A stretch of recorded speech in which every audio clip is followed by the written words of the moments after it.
your seatbelt. It's going to be a bumpy ride. Chrissie is hilarious. Chrissie, have you ever heard of the comedian Basha K. Ali? No, that sounds like something you yell at before you blow up a plane.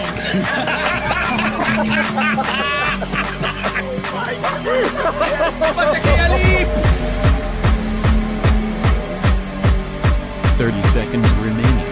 But you know what, good thing to say, I dabbled in stand-up or something. I haven't been disrespectful to you at all. I was very confused by the title, Everything Everywhere All at Once, because that's also what we call it when Ash takes off his shirt.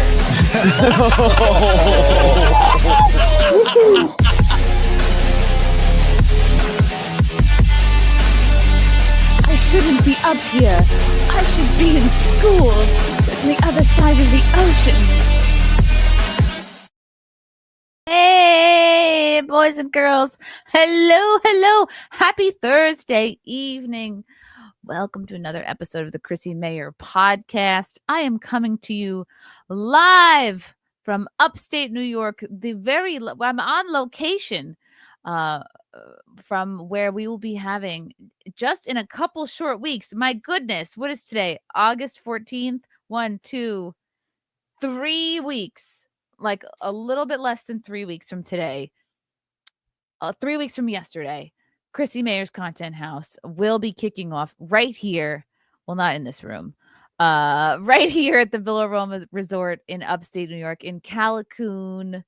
It's going to be great. 4 nights of live podcasts, live comedy shows, VIP events, after party events, karaoke, poker. Then there's going to be all these fun events that you can do at the hotel. All right. So some of you are thinking like, what is this content hotel thing, Chrissie? What are you even talking about? Okay. Well, before I bring in our fabulous guest, I'm going to play a quick little video which describes precisely what I'm talking about. I've done a couple of content houses before where I just simply rented an Airbnb and invited like 15 people over. And I thought, you know what? That's no longer good enough. Okay. I would like anyone and everyone to come to this thing, which is why we're hosting it at a hotel, the Villa Roma Resort, to be exact. And you guys are all invited. We're going to be having a live 48-hour live stream. Duh, I said live twice. And all these fun ticketed events. You can see Dave Landau headlining. If you're a comedy nerd, you better come to this thing. If you are a Compound Media fan, I better see you at this thing. If you simply have nothing to do the weekend of September 3rd through 7th, I better see you at this thing. Okay, let's look at this video. Boom.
Added to the show. Fantastic. And obviously, we already have the great Evan Bush. We have Anthony Cunha, used to be on a show called The Opie and Anthony Show. We're going to have Missy, Jenny, Chrissie, producer Chris is going to be there. We might even pull some other special guests out of our asses. It's very possible.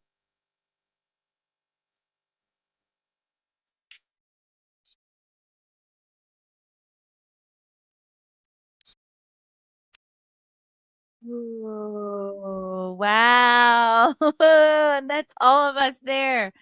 Shout out to Dan Lawless for making that fabulous illustration. Woo! It's going to be so fun. What a lineup indeed. Get your tickets now, villaroma.com to reserve your room, or if you just want to come up and see the events themselves, you can get your tickets now on Eventbrite. Maybe most people are doing a combination of both. Okay, without further ado, oh my goodness. I would like to say this person is a friend of mine. I feel like we've gotten a lot closer over the last couple of years. She's a comedian. She is so hilarious. She is the executive producer of the Jimmy Dore Show. And my God, an unprofessional ping pong player. There's so much. This woman is beyond multi-talented. She's a quadruple threat. She's a hot brunette. Wow, that rhymes. I didn't even intend for that to happen. Welcome to the show, Stef Zamorano. Hello. Oh, yeah, Chrissie, bring it in hard at the beginning of the show. Sounds like a great event that you have going on. Okay, we like this. We're doing this format.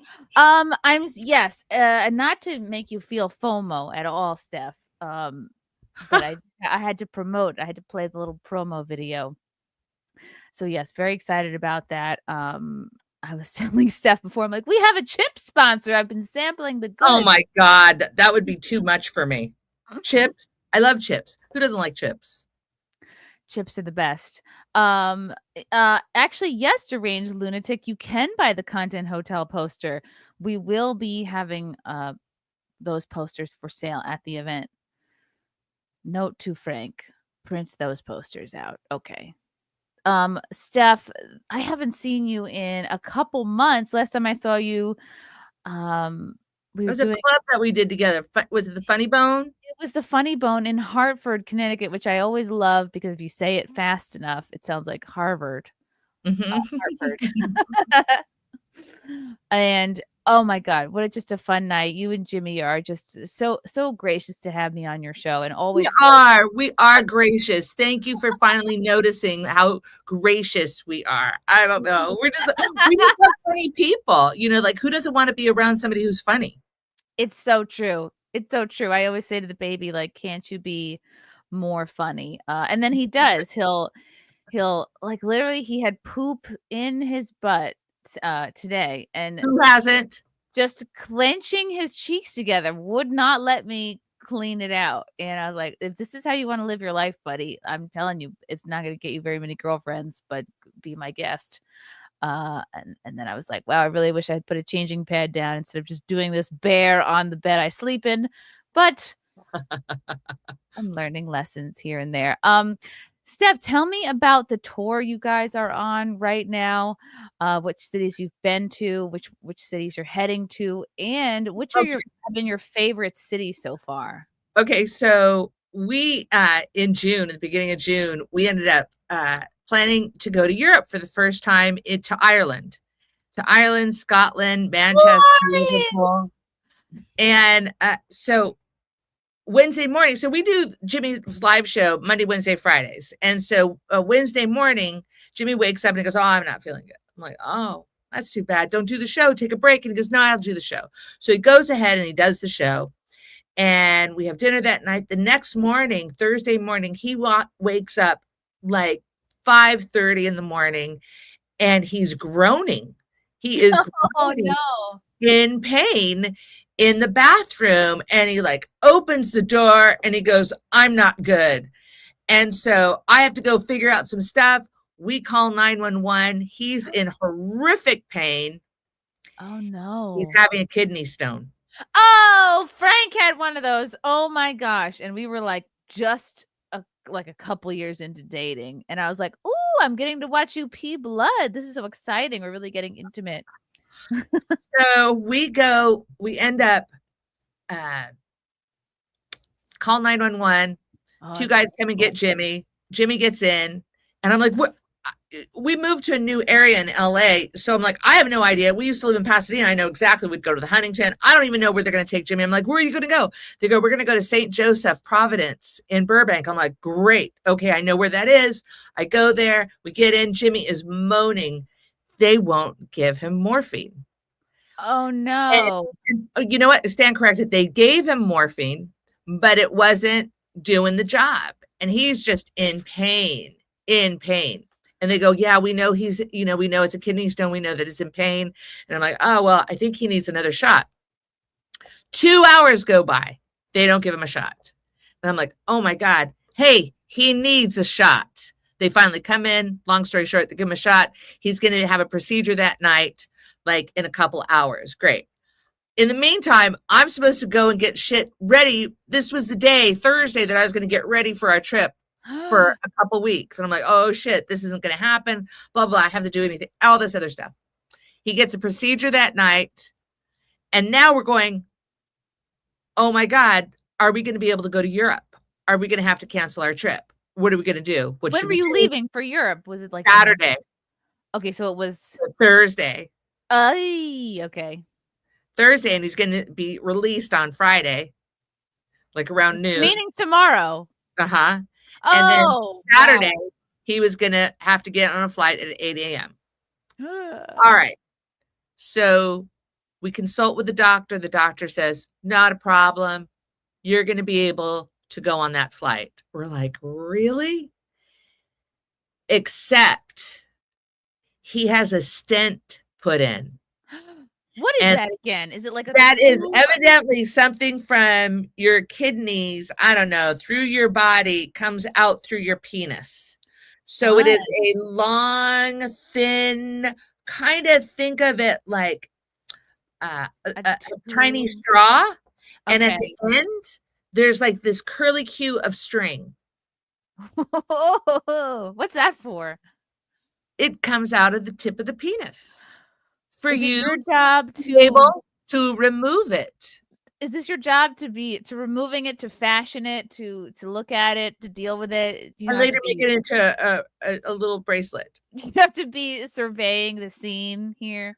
So during the trip, we're like, oh my God. And of course, my husband's one of these people. I am not. That watches every kind of surgery procedure prior to having it done. Of those, like, okay. Oh, he wants to see it? No, I would never want to see what they're doing. No, I still don't really need to see how a woman gives birth. I've read papers on it. I'm so glad I didn't know. I still don't know. What are you going to film it for? You going to watch it again? What are you going to watch? Like, oh, all right. I'd rather film the people as I'm giving birth, what their expressions are. Yeah. So we go on the trip, and this means we're going 3 days. We decided that we were going to go 3 days early so we could like have fun in Ireland for a couple days before the tour begins. But what really turns out is he's debilitated in the room. He's wiped out. He's, just tired. I'm like, no problem. And but we had some really good food. We just were really lucky in some good food, right? Some room service because he's not feeling well.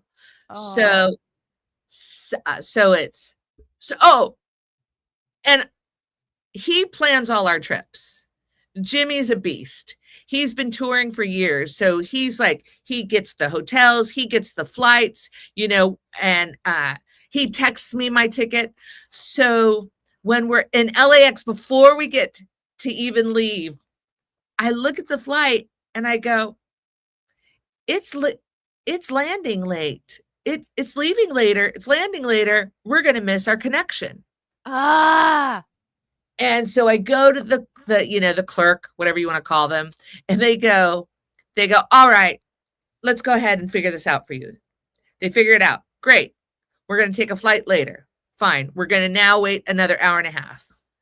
That flight changes. I go, I think I just got a notification. We have to go up, and we're traveling with our friend Mike, who's like our tour manager on the show. So we're all three like trying to like get our tickets. And now it's like 15 minutes until you get aboard the same flight, and they're like trying to get us on it. They made it happen.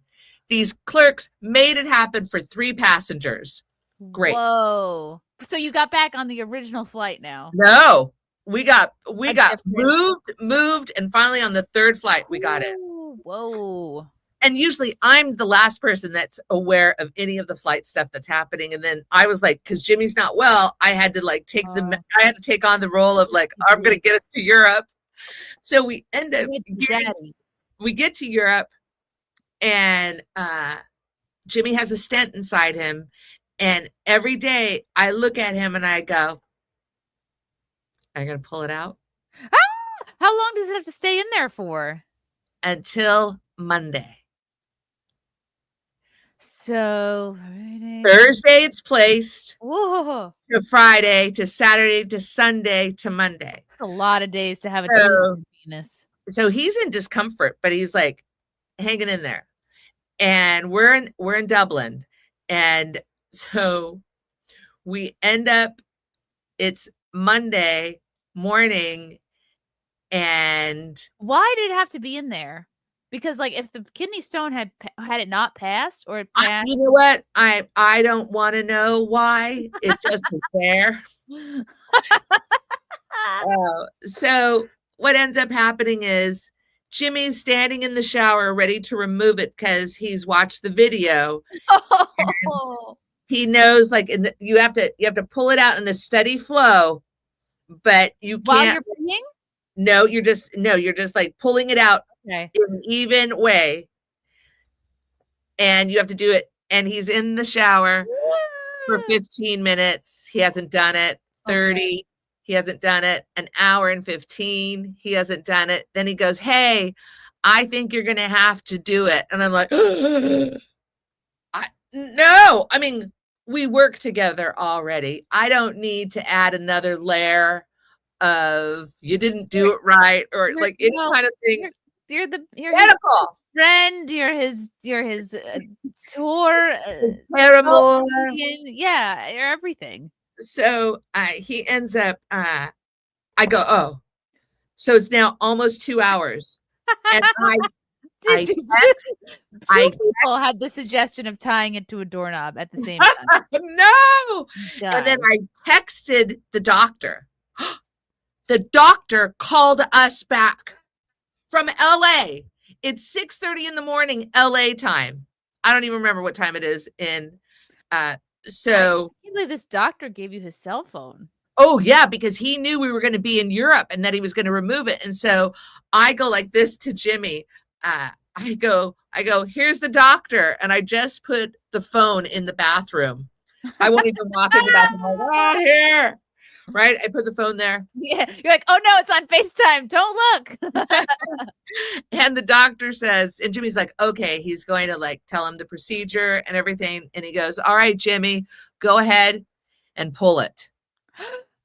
That's it. That's it. That was the words. And Jimmy goes like this, like Jimmy had either I can't do it or I can't do it, but he goes like this. Okay, he's on the phone now. So if anything goes wrong, he's on the phone, right? And Jimmy goes like, yeah, and he pulls it, and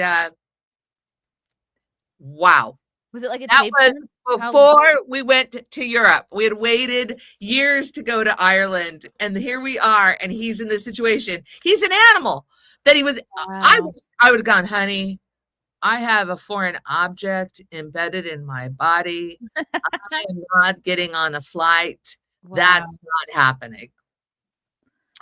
So then we went to, from there we went, so we were 3 days in Dublin, but we were going to go back to Dublin. Anyways, we went to Glasgow. We went to Glasgow. And there's a gentleman named Neil Oliver. And Neil Oliver is this fantastic broadcaster. He's been on our show a couple times, and he's so dynamic. My mom loves this guy. My mom goes, have you heard about Neil Oliver? And then we started to watch Neil Oliver. He's a guest. We meet him. So that's a kind of thing about, you get to meet people that don't live in our country. Maybe you do Zoom with them, and then you in their country and you get to meet them. Wow. It's a thrill. It's always fun to meet people that, like we kind of know, and you always feel like you know somebody when you watch them. I mean, like when you go on tour, I'm sure, people come up to you and like, oh, Chrissie, I know you. I feel it. I watch your podcast. I've seen your stand-up. They really know who you are. Oh yeah. I bought your underwear that you sold on the dark web. Yeah.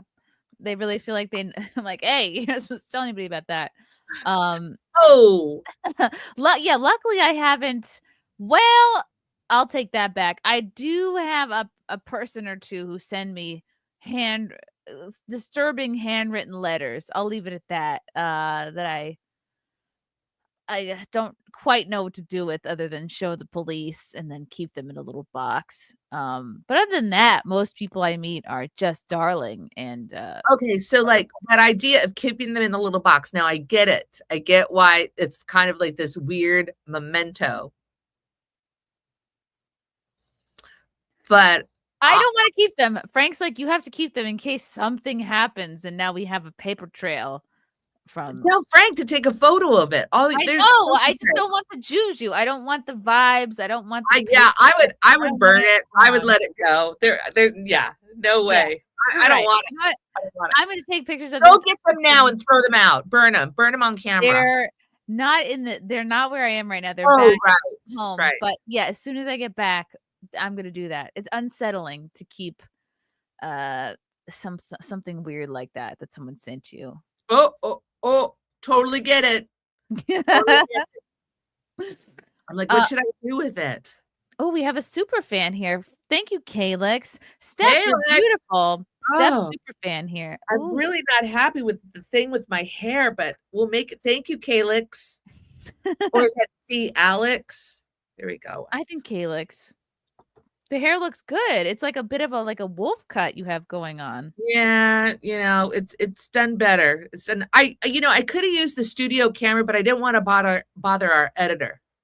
Could have made it so much more cinematic for us. I like it. It looks like you're floating in the background of a Windows 95 screensaver. I know, but my chair in the back looks like I have some super shoulders. Yeah, like you're ready for an 80s business meeting. Mm-hmm. How did you and Jimmy meet? I did sketch comedy. So I did sketch comedy in LA. I was in the Groundling Sunday Company, a great learning experience. And then I went to Acme Comedy and I did sketch. So I'm doing sketch. And I would do this live talk show every so often on the weekend. And I would see Jimmy Dore around town. I would see him, doing comedy. And I knew friends of his. I saw he did a sketch show. I went to the sketch show, but I was always intimidated by Jimmy. Ooh. And I had a mad crush on him. Aww. So usually how I work, if I have a mad crush, I don't talk to you. Right, because it's high stakes and you're like, why would I'm going to talk to you. No, yeah. Right, whatever. And I had known a couple women that he had dated. And I'm like, all right, it's fine. I'm in a relationship. No big deal. We were in an acting class together. Ooh, okay. So you're both from LA. He's from Chicago. I'm from LA. And so we were both in this acting class together and I was intimidated that he was there. And I just said hello to him. I wouldn't engage. I wouldn't flirt, anything like that. Then I was doing this live talk show and he was one of the guests on the live talk show doing a set. And so he was doing his comedy set. And afterwards, I remember where I was talking to him, standing on stage, and he gave me a hug. And the way he describes it is I hug back like this. I was like a little dead fish. And yeah, I was like, and hopefully you smelled better though. Yeah, yes. Just in feeling it, just like, and it's just like melted into him. Oh, yeah, but he felt like I was just like I was like, just like a little lump piece of meat, like, ugh. And so, he goes, what are you doing afterwards? I'm like, oh, I'm going home. And I meant it. Like I was going home. I wasn't going to talk to him, nothing like that at all. No problem. And he was like, well, we should go. And I'm like, yeah, I'm going home. And I asked you out and you said, no, I'm going home. Yeah, pretty much. And I remember looking at him on Franklin Avenue in front of the UCB Theater. It used to be called the Tamarind Theater. I'm like, I wonder where you're going, Jimmy Dore. And so I think about 3 years passed. You had a golden opportunity and you just said no. Yeah, I said no. I said no to the universe. I said no to the universe. I wasn't ready. I was dating somebody at the time. But they weren't Jimmy. No, they weren't. And so I was at the House of Blues. There used to be a House of Blues on Sunset Boulevard across from the Comedy Store. And I was there and they used to do comedy in the Foundation Room. So I was with my friend Renee and Doug Benson. And so we're there, we're hanging out. And What year is this, by the way? Oh my God. So this is like it's 2001. 2001 is the year that you said no to Jimmy Dore. 90, 99, 99, I think I said no. So then I see Jimmy Dore walking through the House of Blues, and I was like, oh, there he is. And he came up, and I'm not dating anybody at the time. But I get nervous again, and we're all standing there, and I get nervous, and I go, oh, I got to go. It's before the show. I'm going to grab a table and get something to eat. So I go with my girlfriend. We all end up sitting outside in this great little room. Jimmy comes over and he turns to me, and my name is Stephanie.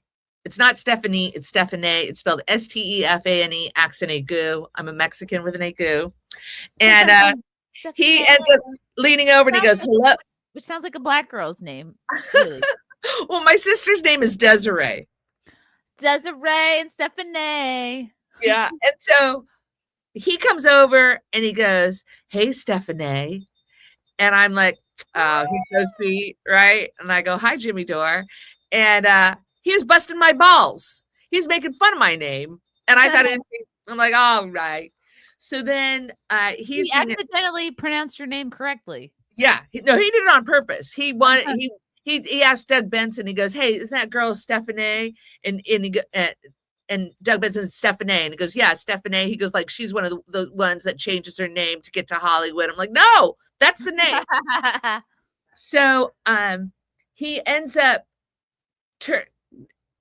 I'm definitely flirting with him this time. I've gotten 3 years of confidence under my belt. I will flirt back. And he turns to us at the table and he's being a jackass. And he goes, hey, who wants to go back to my place and watch videotapes of myself doing stand-up? You're like, I do. I did it. I go, I will, Jimmy Dore. And he grabbed my forehead and he kissed it. He goes, where have you been all my life? And he should have been like, bitch, I tried to do this 3 years ago. Oh my God. Do you think he kind of said that just for you, hoping that you would say yes? Oh, what if everybody was like, me? Like, yeah. Yeah, he definitely, yeah. That's funny.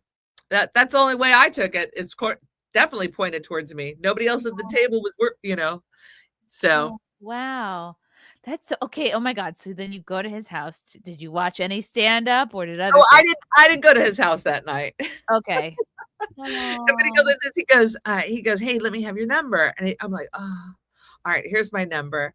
And so that was, I think it was a Monday night. It was a Monday night. And he goes, hey, I got a gig tomorrow night, but do you want to go out Wednesday after my acting class? I'm like, okay. Because I wasn't in that class. And I took a Thursday and he took a Wednesday. So I go, great. And I'm on the phone with my friend and I go, oh yeah, we're gonna go to lunch tomorrow at some point. And all of a sudden I see Jimmy's calling me and he goes, yeah, I got out of the acting class early. Well, whatever he did, he asked me a day earlier. He like said, hey, why don't we go out now? And I'm like, all right. And he goes, give me your address. And I was living in Pasadena.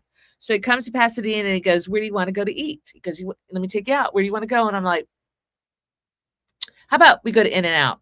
Keep it real casual. Very good. I don't want to do that, right? I'm ready to be a girlfriend. You don't have to wine and dine me, Jimmy. You could just give me a burger. And he looked at me. He looked at me and goes, what? We're not going to go. No, there's got to be other places that we're going to go. So we go to Old Town and he's a real gentleman. And he took me to the Cheesecake Factory.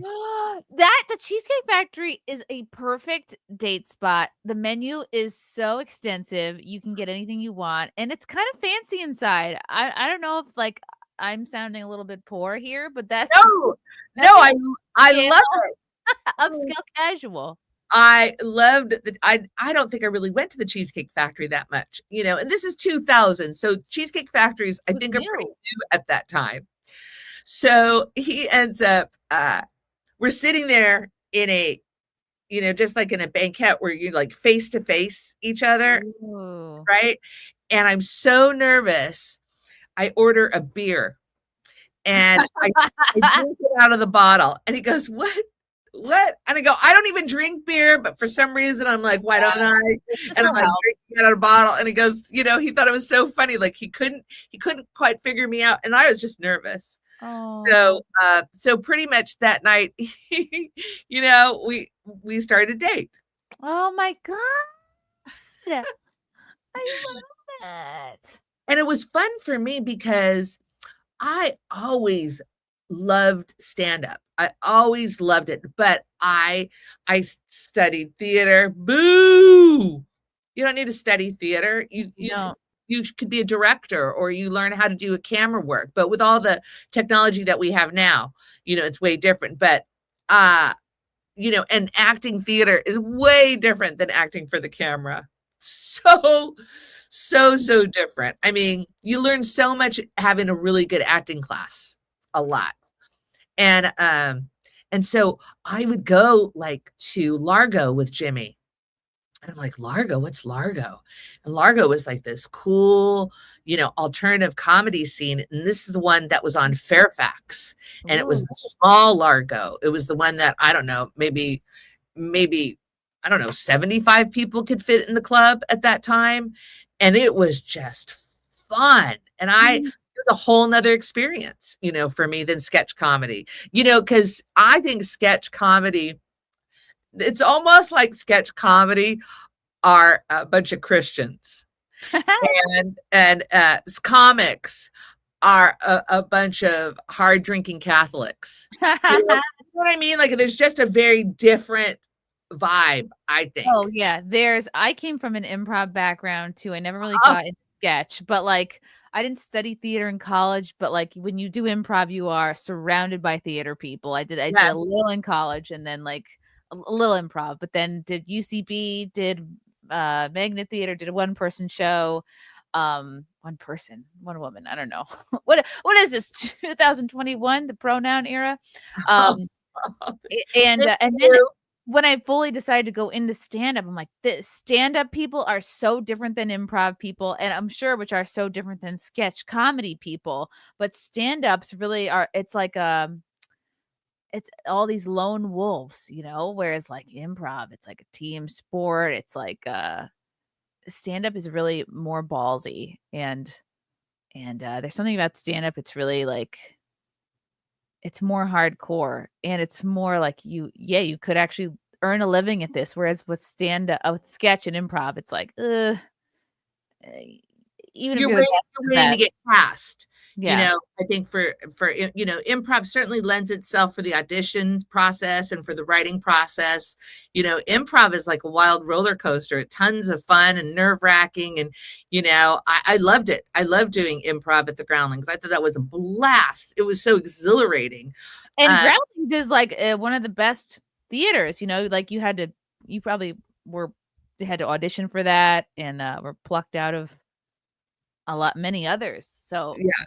It was it was just the right time for me to be able to enjoy it. It was really, really great. And I think stand up, it's very lone wolf, and so like I was very used to the whole idea of, theater, and you're in an ensemble, and you're group mind, and trust and sharing and having each other's back and exercises, and then like, it's just you. You don't have to get your costume together. You don't have to get your wigs together, or whatever. You're just walking on stage. And I liked, I liked the big brassy characters that the Groundlings nurture. I also really enjoyed the simplistic honesty that the UCB style provides. Like it really different, but so fun. That's cool that you I mean, I've never seen the Groundlings because I've only been to LA like a couple of times, but haven't seen any improv on any of my trips. But you're busy performing. It's really hard to sit for an hour and a half, 2-hour show that you're not going to be on stage. Now it is for sure. But there were years where I was the early aughts, improv nerd from like 2006 till I started stand up in like 2010, 2011. Yeah. So did improv for a good 5 years where I would just sit in hours like every day, watch some kind of a show. Um, wow. Okay. So you're from sketch comedy world. Jimmy's from the stand-up world. How do you eventually start doing stand-up and then you guys are you start working together. How does all that come to be? I I was working on getting a master's. I'm an MW. Why? I'm a Mexican with a master's. Well, I'll tell you why. Because I was always, wanted to pursue performing. It's just fun. I just had great experiences and some fun, just journey through the whole thing. But I didn't enjoy living hand to mouth. Really, really hard. You didn't enjoy that? Nope. Really, it was tough.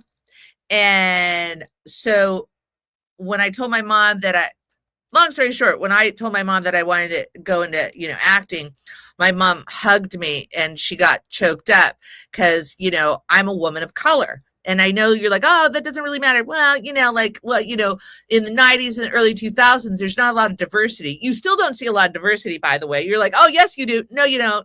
You don't see a lot of professional Mexican women portrayed in any comedy series. If you do, they might be called Torres, but they're not really Hispanic. They may be from Argentina, and they're a German Argentinian.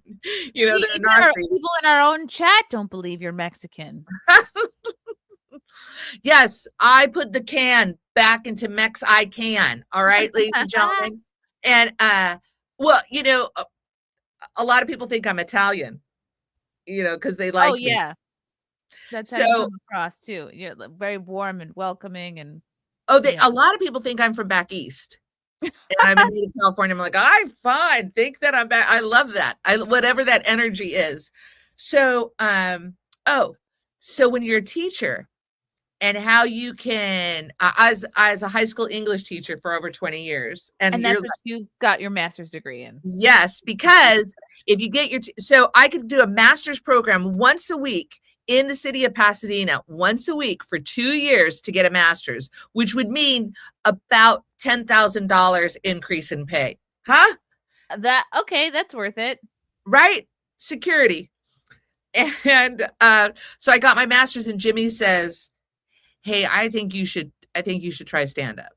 And I'm like, oh wow, what prompted this? He thinks I'm funny. And he goes, you kind of talk like a stand-up. I'm like, wow. Oh, all right. And so he ends up, I go, so as soon as I'm done with my master's, I'll start doing stand-up.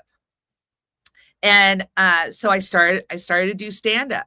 And but stand-up is something that, as you have to do it all the time. I think also podcasts lend to that energy of stand-up too.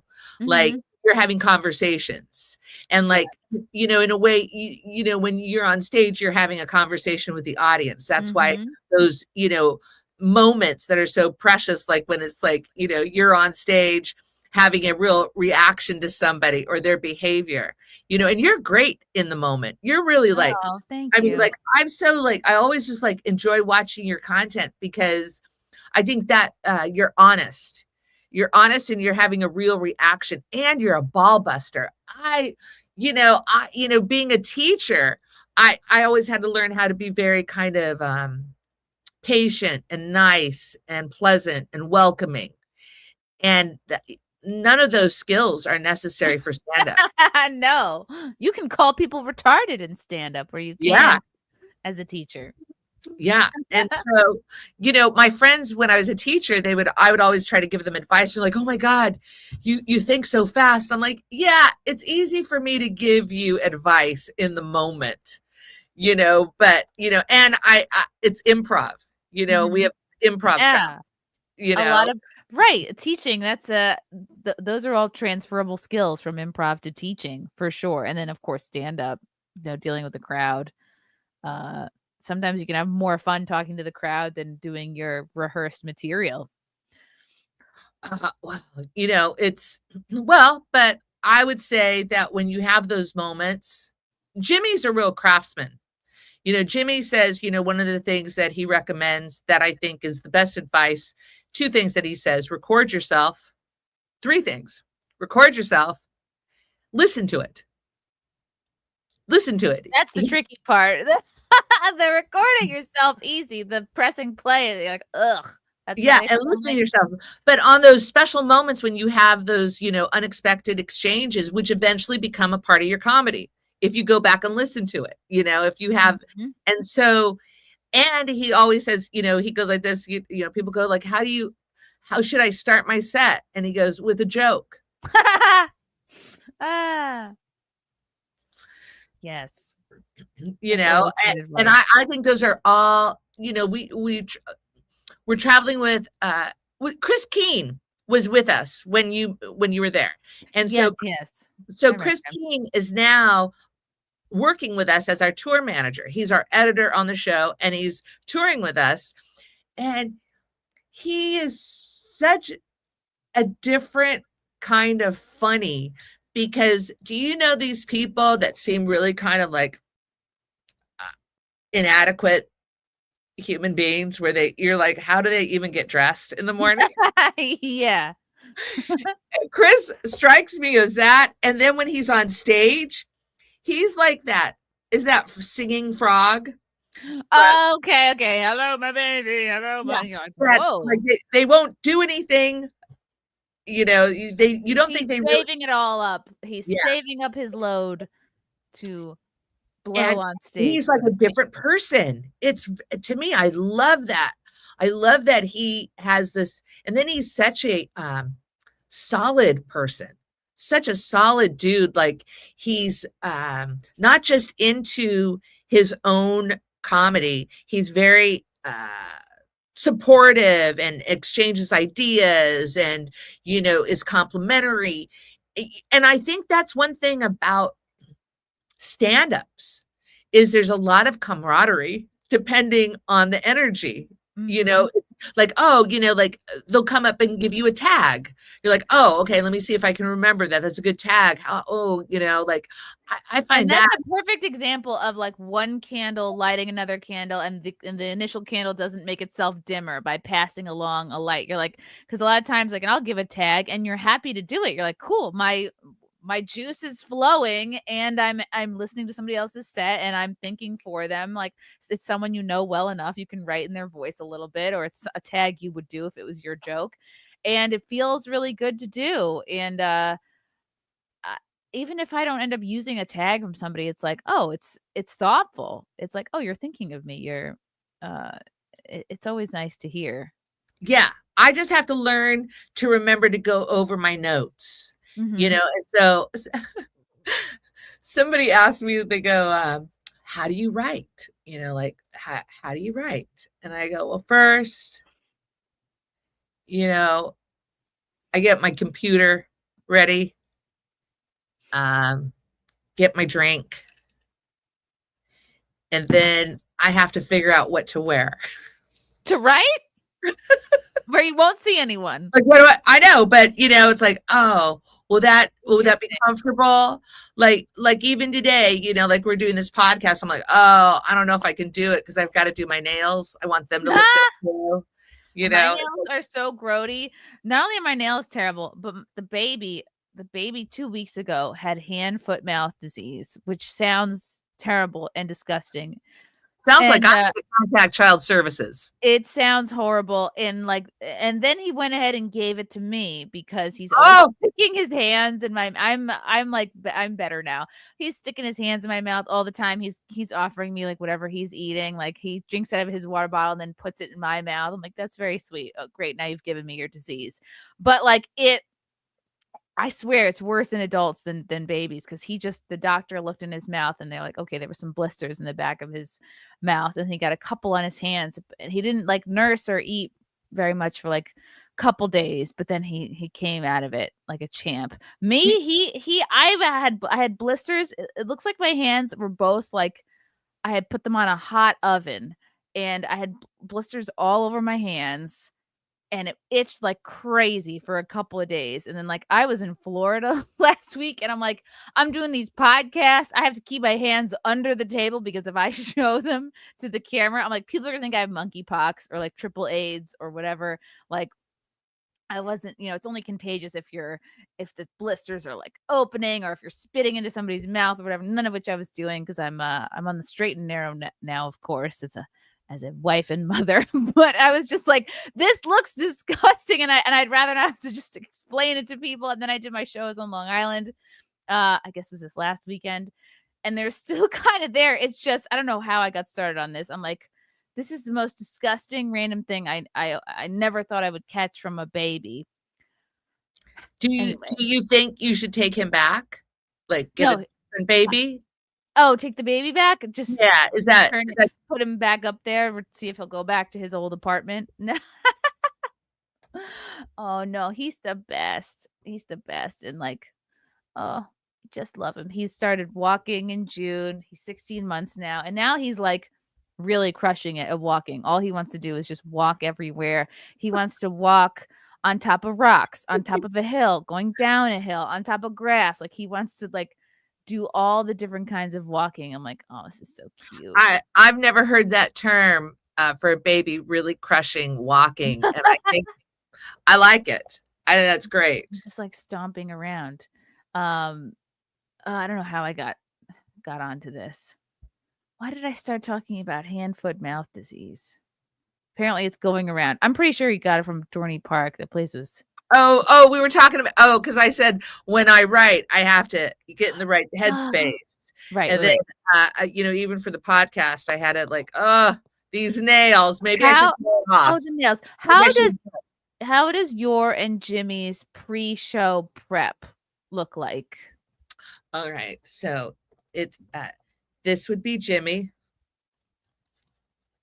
Just in his notes. Just working on the keynotes and presenting. And Misha Pollan, who is a talented actress. And I say actress. I know everybody like wants to go actor. She's a woman. There's not, you don't see them giving best actor award to a woman. It's always in the Oscar goes to this actress. It's all below. I don't subscribe to the whole I'm an actor. I don't know what the big deal. I don't like it either. I don't like using androgyny if I don't have to. So she's a fantastic actress. So we work together and we manage different like behind the scenes stuff. So Jimmy's working in one room and Misha and I are working in another. And then when we come in studio, it usually goes like this. We got to make sure the AC's on. Otherwise, these men, they get hot. Oh my God. But, close quarters. And then you've been to our studio. You know how it's small. Mm-hmm. And then it's so shocking once you're there in person. You're like, oh, this is because it looks huge on camera and you never would have guessed. It's just a room. Yeah. Just, and well, we started. So in when we were living in Pasadena, Jimmy was working at the Young Turks. And we also, I'll back up even further. We started to do a comedy podcast with Todd Glass. The three of us did a podcast called Comedy and Everything Else, and we had a blast. We did about 60 episodes with Todd, and then he went on and did his other projects. And then Jimmy and I continued doing, I think, 90 more episodes of it. And it was great. And what people didn't like about the podcast, Comedy and Everything Else, they said it was too long.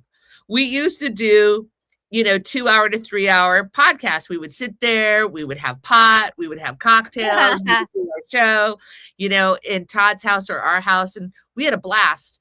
But our engineer were like, oh, it's really too long. You really can't do too long. We're like, we don't care if it's too long. He goes, but look at the comments. And the comments were, it's too long. We're like, pause it.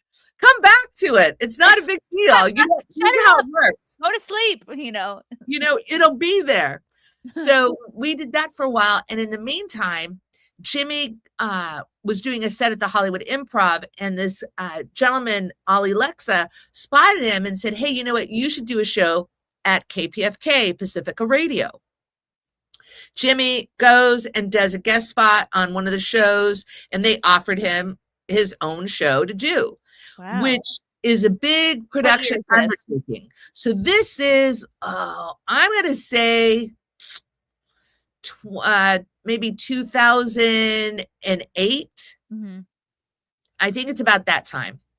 And, well, I just have to back up because an important element was about 2006, Jimmy Dore got really, really sick. And he didn't know what was happening to him. And he couldn't move. He was slowly appearing to be crippled. And his whole body ached. We went from doctor to doctor, doctor, doctor, doctor. And he was finally diagnosed by a doctor saying that he has a rare bone disease called phosphatemic osteomalacia, which ultimately means that his calcium and phosphorus was being expelled from his body. And so it was leaching. So it was, and so his bones became brittle and about 3 vertebrae collapsed. Whoa. Yes. And That so sounds painful. And so what happens is your bones are really brittle, and it feels like he has all these like micro breaks throughout his body. And because we were together all the time, I didn't notice the severity of it. I just knew that he was crumpled over, and trying to find a doctor for him. And he was in excruciating pain. While he was in pain, he was touring with the Bob and Tom tour, doing shows, that radio show, Bob and Tom. He was touring with them. And his agent at the time, Alex Murray, terrific guy, lots of blessings to him and his family. He said, Jimmy, can you record a set and we'll send it to Comedy Central? So this guy is dying. Jimmy is dying, and he gets a set. He pays a security guard to, Jimmy sets the camera, goes, when I hit stage, just press record. Gives the guy $50 to play record. He records it. Alex Murray takes the copy of the 20-minute set, gives it to Comedy Central. They give him a special. Wow. This is 2008. No, 2006. So now I think So now around 2006, 7, I think by 2007, he films his special. And all along, I didn't know this, he hated life so much that he was suicidal. Oh my gosh.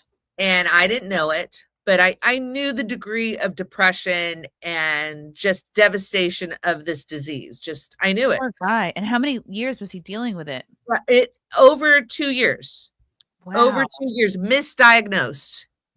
Oh, it was misdiagnosed. So it wasn't this bone thing. It wasn't. It was misdiagnosed for 2 years, something else. And then that doctor finally identified what it was. And all Jimmy needed was calcium and phosphorus. He doesn't need anything synthetic. He just wow. I'm so glad somebody finally got it right. It's amazing. That was Dr. Charles Sharp in Pasadena. And Jimmy did the special, and it got recognized and awarded, got a nice like blurb in Punchline magazine, was the top 5. And I think that year it was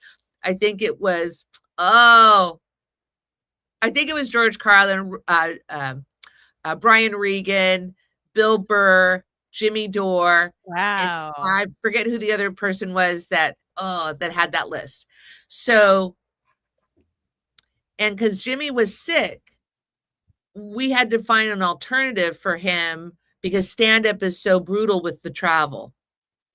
So that's why we continue with the podcast. And then he got the radio show, and he was every Friday at I think 3 p.m. live in LA at Pacifica Radio. And it was like, wow, that is Pacifica Radio at that time, when they exist. I don't know if their building got sold here in LA. But anyways, it was a real crash course in production. And it really led to him being able to produce this show. He's a great producer. He's conscientious. He really is emotionally invested in the content. And so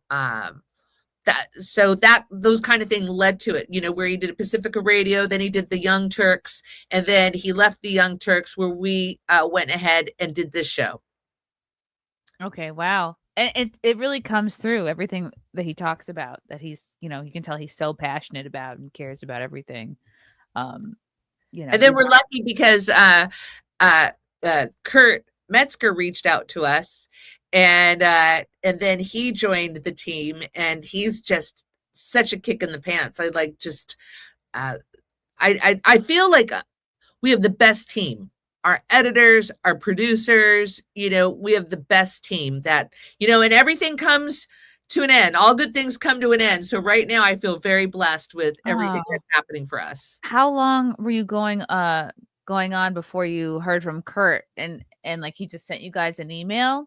I think he reached out to Jimmy. They may have done a show together, but I think what happened was Kurt contacted Jimmy, I don't know, like a DM or whatever, because he hadn't really met anybody quite like Jimmy, who was talking about holding the duopoly accountable. It's not, it's become very tribal. And so it's very hard for people to understand, it's like I had a friend that goes, oh my God, I just love Gavin Newsom. He's so sexy. Oh yeah, he makes me wet, just not enough to put out fires. I mean, no. And I just got a text from Gavin Newsom. He has my phone number, and he wants me to give him some money. And I'm like, who gives any of these frauds money? Yeah, they really are. Who gives them money? So, and so what happened was, Kurt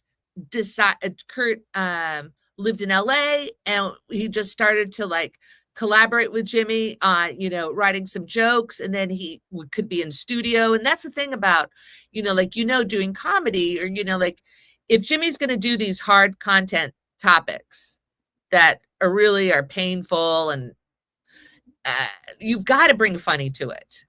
And because otherwise you can come off preachy, or you can come off you can turn people off, and that's how people see the light and break away from their paradigm, right? And their crusty old belief systems is with a laugh sometimes, and that can create space to let a new idea in.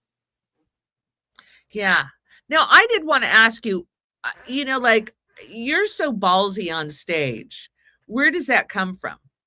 Oh my gosh. I think, well, growing up, I was always afraid to be honest with people in my family, because I always feel like I had to walk on eggshells. Like, my dad drank and he was angry, and my mom kind of if she was in a bad mood or something, or if her and dad fought, I felt like it was my responsibility to kind of perk her up again. And then with my sister, she freaking went her whole life with no friends, so I felt like I had to be the one to perk her up. And my brother never really, he was always doing his own thing, but I just felt like I had so much responsibility. And even as an adult, I felt like I somehow became my dad's therapist at one point. And I just I remember we're driving back from my brother's wedding in 2014, and he confides in me that him and my mother hadn't been intimate in 20 something years. I'm like, why the fuck are you telling me this? On one hand, I'm glad you're getting this off your chest, but the other hand, I'm like, that's my mom.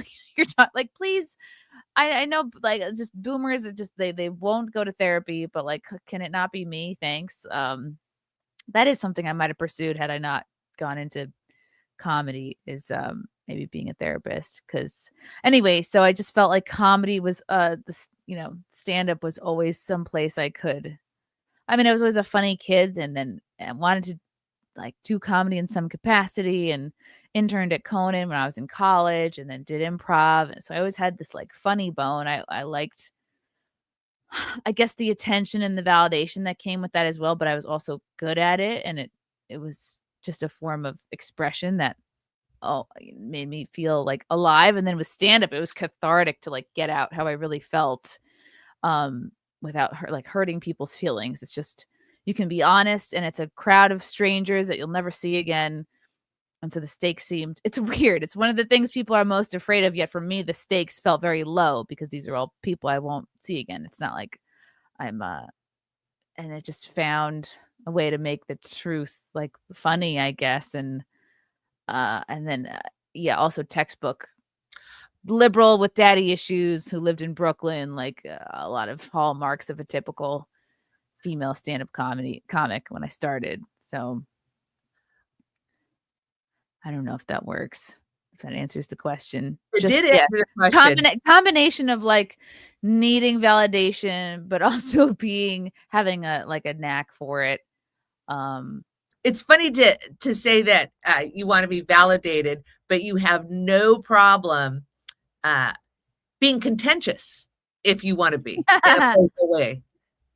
You know, that's a wild combination. I want your approval, but watch me, you know, get a load of what's going to happen. And as I've become like older, definitely like post-COVID. I mean, probably since I started waking up around like 2018, and then kind of started becoming moved away from the left, more towards who knows what the hell I am now, Republican, libertarian, who knows? You don't have to be anything, and you know? just not leftist, right? And then after COVID, it's like, can we just say some honest things? You know, that's what's like liberating about stand-up. You're in front of all these people, and you can be like, do we agree with this? Can I say this? Like, can I get this off my and it does feel like you're kind of like like getting away with something, right? Being able to say something kind of scandalous in front of a group of people. I was doing a set and working on some new material, and I said something like, this woman was from Portland, and I had been to Portland, and I couldn't believe how douchebaggy Portland had become. Like, I just couldn't believe everybody's wearing masks, and they're very kind of Gestapo about it. It was weird.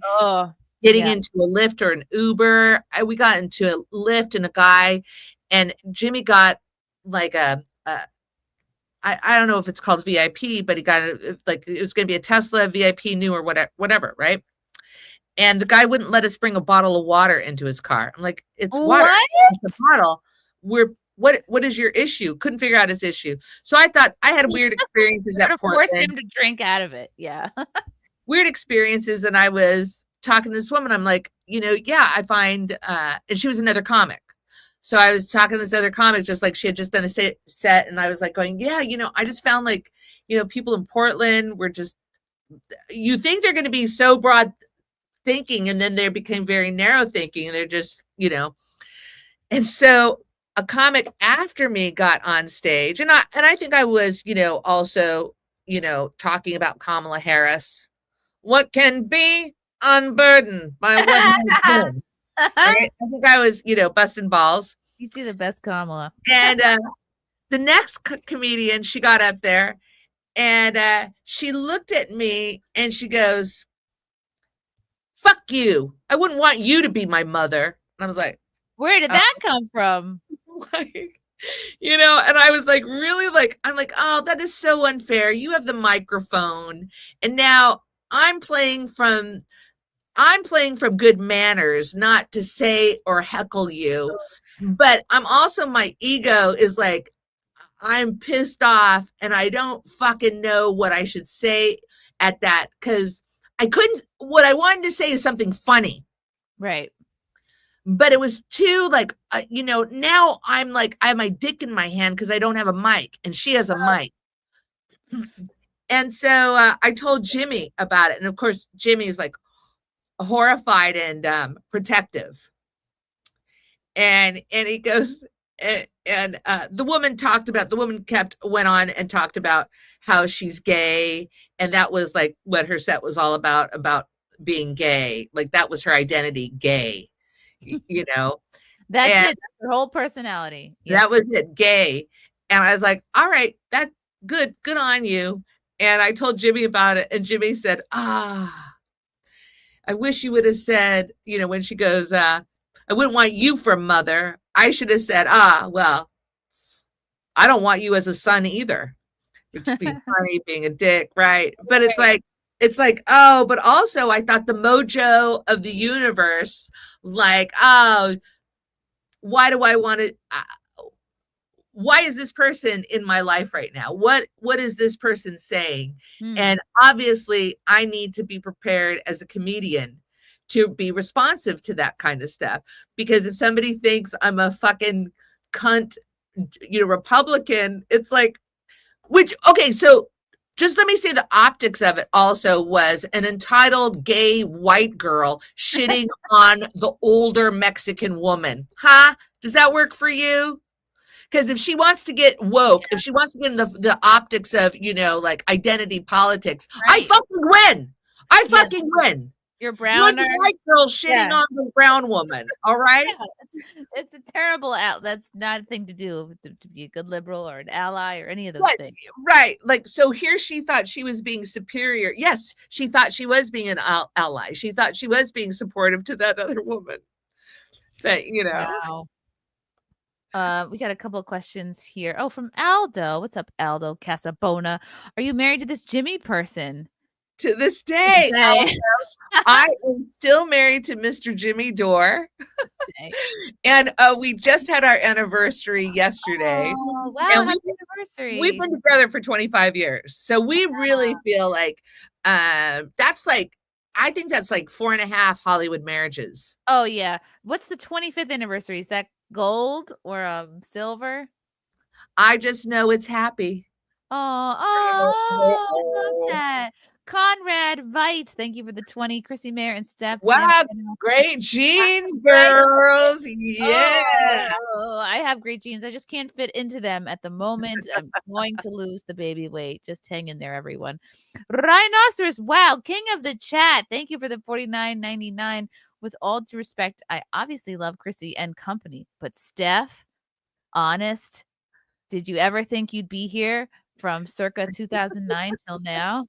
I can't tell if this is good natured or not. Rhinoceros, yes, I did think, so Rhinoceros, I will say this, so I was teaching for years, just for Ryan and me. I was teaching for years, like over 20 years. And in 2017, we started the podcast, the Jimmy Dore Show, December of 2015. 2017, Jimmy and I decided maybe I don't have to teach anymore. Oh, wow. All that work to get your master's. No. And he goes, maybe I don't have to teach anymore. And so I took off. I had to go on sabbatical, no pay for a year from teaching. And Jimmy would wake up and every so often turn to me and go, do you think we made the right decision? I'm like, yes, of course we did. So the year goes by. And by the spring of 2018, I never returned to teaching. Wow. So I've been, a free agent since 2017. And so it's like, it's great. I get to smoke pot anytime I want. I can have a cocktail anytime I want. I don't have to comport myself in a professional manner to the universe. I don't have to care if a parent doesn't like me or a kid's pissed off because they got a C+. I had a kid one time, I was passing out papers. She slammed her paper on the desk and she goes, Miss Zamarano, I wanted to speak to you after class. Is that how it works? You want to speak to me? Excuse me. I was like, oh, I'm busy, because I knew why Krista wanted to talk to me after class, because I just passed out essays and Krista had gotten an A-. Oh, God forbid. On her essay, an A-. That's the kind of crazy kids that I was working with. And I'm like, Chrissy, I remember why she got an A-. Because she's an entitled brat who needs to learn. She was a dick. And I knew I had to get out of teaching at that point. I knew I'm working some shit out. I need to. And you know what, Steph? It's good that you got out, because do you really want to shop at Ann Taylor Loft for the rest of your life? Do you really want to have a closet full of cardigans and or Christmas sweaters with jingle jangles on them? advent calendars on my sweaters. Well, Yeah. I will say this. You asked us how our tour was at the very beginning, and I forgot to tell you this story. But we were, both Jimmy and I have birthdays in July. And he decided, let's go to Las Vegas and see some magic shows. And so we went and we saw David Blaine, and we saw Shin Ooh. Lim. I think Schindler's that's List? Shin Lim. He's Shin Lim. he's a magician. Oh, imagine if there was a magician named Schindler's List. And so we make go, Jews disappear. Oh no, that's terrible. we go to Burbank. So Burbank Airport's a small little airport. It's going to take 45 minutes to get Las Vegas. We get in the plane. We're on Southwest. Jimmy's at the window. I'm in the middle, and a guy at the end, gay guy, turns out, is sitting beside me. And we're buckled in, and we take off. Everything's fine. Next thing we see, the plane takes a dive. Oh no. And at that moment, I see the women in front of me. They rise out of their seats. Their hair is like moving in slow motion. They hit the ceiling. What? Jimmy's phone somehow flies into my hand. I catch it. You start going through it. Like, and then the plane dives again. A second time. The woman behind me is like, oh my God! Oh my God! You're Right? like, ma'am, please. She's speaking out loud how we're all feeling. So we're all keeping it cool. Oh. The pilot doesn't come on for about 3 to 5 minutes. So an eternity. Mm-hmm. And he says we had to make a sudden maneuver to avoid being struck by another plane. Whoa. This is when? 2 weeks ago. Oh, so it was like July 25th. I believe it was Friday, July 25th. But good for that pilot, let me guess, old white man. I think so, girl. Yeah, you're so. Like the man beside me, when it was all over, his arms were wrapped around mine, and he goes, "Oh, I'm so sorry." I'm like, "Don't worry about it. We're in this together." And you're like, "That's fine," because my hand was wrapped around your penis. We all do different things to feel safe, secure and safe, right? Don't worry about my husband. You had a hand on each one. So me as the, like trying to document my life, I take out my phone and Jimmy and I do a quick video, and then he tweets out what happened to us. Almost died. And then underneath the comments, I add the video. When we finally land, and Jimmy is getting text and phone calls from ABC, NBC, CBS, even Chris Cuomo's people reached out to him. Wow. Jimmy, we didn't, and then they reached out to me because they couldn't get a hold of Jimmy, and they're like, "Hey, what about me?" They're like, so then people are contacting me because of my tweet, and they're like, "Can we release it? Can we show it?" And so within, like a half hour of landing, but we were on vacation, and who wants to talk about something like this? It's like, I want to have perfect lighting. I want to have, that was coming back from the vacation or going to the vacation? We were just going to Vegas, so we had to return. I'll send you the video. Oh my God. How did I miss this? Kevin S. here says it made headline news. They were military aircraft. Yes, Kevin. It was a Hunter Hawker jet plane. And they say that the reason that happened was LA controllers made a mistake. I don't think so.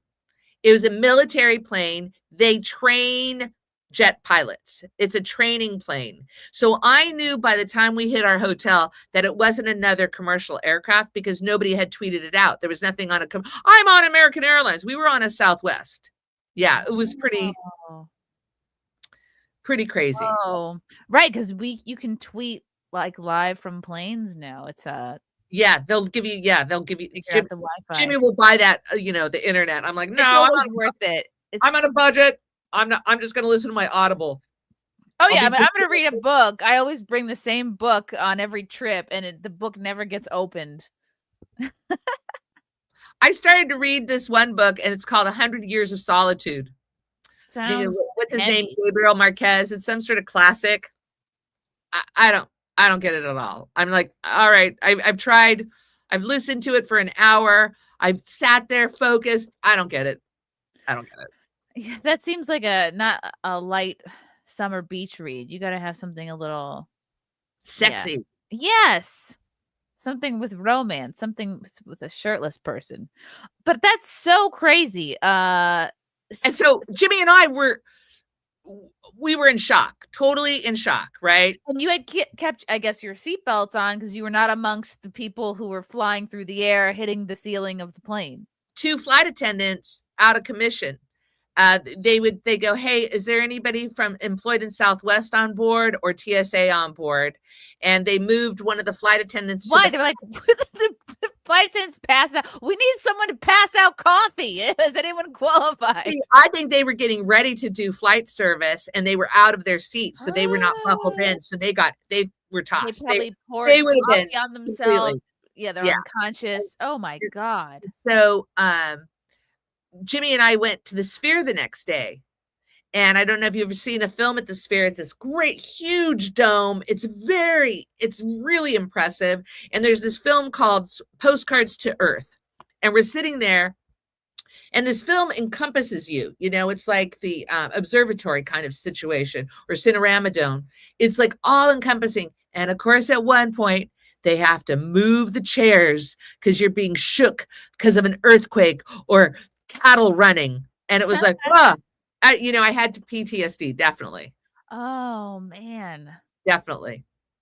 And then get this. So we live to see another day, right? Did we gamble? No, we didn't gamble.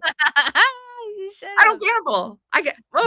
I don't either. I'd rather just buy, I don't know, not even expensive. I just buy myself a purse or I don't know, a pair of shoes.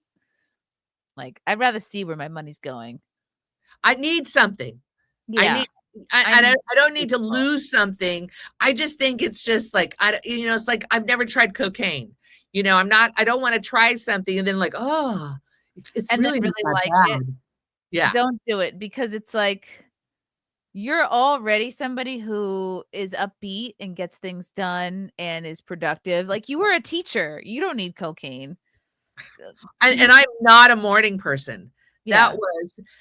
I am not a morning person. So I can't believe that I ever got up at 7:15 or 7:15 to get to work by 8 o'clock. That's why teachers are so angry because they are just chronically up early and they truly don't feel like they ever. It's funny. They're hated because on the surface, you're like, you get the summers off. You work till, I don't know, 3 o'clock every day. Like you have it made, Yeah, you get the summers off, no pay. But then right, you don't get paid over the summer, and sometimes you're spending a lot of your own money on supplies, and then you're spending probably a good part of your summer maybe making lesson plans. It's like this job that never ends, right? So, but yes, I was very lucky not to have to teach during COVID. I saw my friends who taught after COVID, and they looked like they had gone through a war. They're like, damn it, we can't hit on the students anymore. The jig is up. They can hear us through the Zooms. Yeah, I know. Yeah, pretty crazy.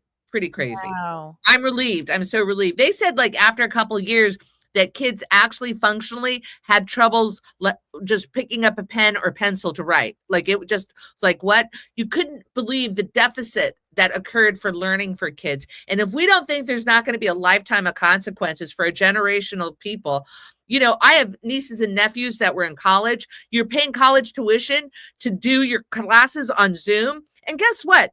Doing a class on Zoom is a certain style. It's a certain skill. And to teach literature to a certain grade level, and you're doing it on, it just blows. The whole they did not take care of our students. They didn't. No.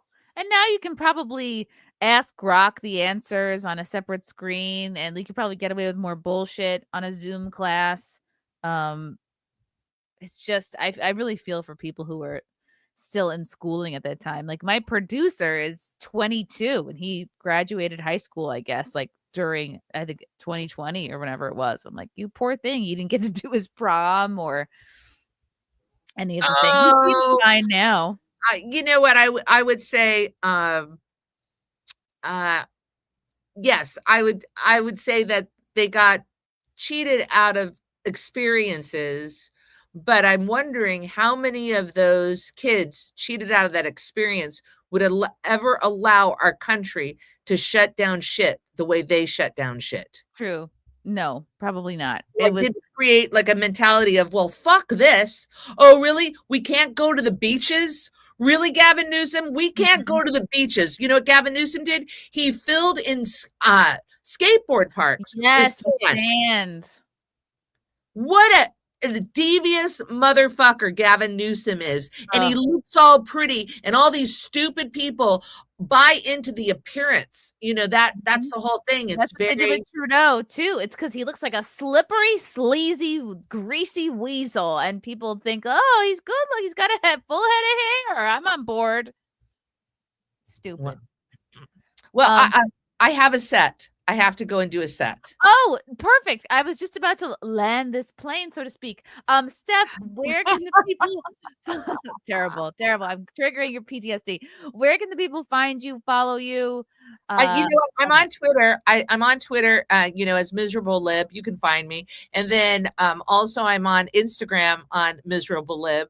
You can find me. And also you can check me out on the Jimmy Dore show. I love doing the show. Jimmy's a solid dude, folks.